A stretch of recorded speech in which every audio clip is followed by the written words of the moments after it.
কখন আপনি সরাসরি হাইকোর্টে যেতে পারবেন না? কখন? যখন মামলাটা আমাদের জিআর মামলার ক্ষেত্রে যদি মামলাটি ম্যাজিস্ট্রেট আদালতে করা হয়, তাহলে যে আদালতে মামলাটি যে আন্ডারে করা হয়েছে সেই আদালতে প্রথমে ফেরাত দিতে হবে, জামিনের জন্য আবেদন করতে হবে। তো এই জামিনের আবেদন করলে কি হয়, সাধারণত যদি জামিন নামঞ্জুর করা হয়, জামিন যদি না দেওয়া হয় ওই মানে আসামিকে, সেক্ষেত্রে কি করতে পারেন উনি, পরবর্তীতে আবার দায়রা আদালতে কিন্তু জামিনের জন্য আবেদন করতে পারেন। এই দায়রা আদালতও যদি জামিন নামঞ্জুর করেন, জামিন যদি না দিয়ে থাকেন, সেক্ষেত্রে কি করতে পারেন, সরাসরি ওখান থেকে হাইকোর্ট চলে যেতে পারেন, জামিনের জন্য আবেদন করতে পারেন।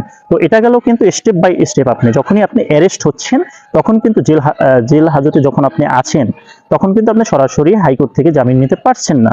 তো আপনাকে প্রথমে কি করতে হবে, ম্যাজিস্ট্রেট আদালতে জামিনের জন্য আবেদন করতে হবে, পরবর্তীতে আপনাকে দায়রা আদালতে জামিনের জন্য আবেদন করতে হবে। এই স্টেপ বাই স্টেপ যাওয়ার পরে যখন দায়রা আদালত নামঞ্জুর করবে, জামিন দিবেন না, তখন আপনি কিন্তু হাইকোর্টে সরাসরি চলে যেতে পারেন, হাইকোর্টে জামিনের জন্য আবেদন করতে পারেন।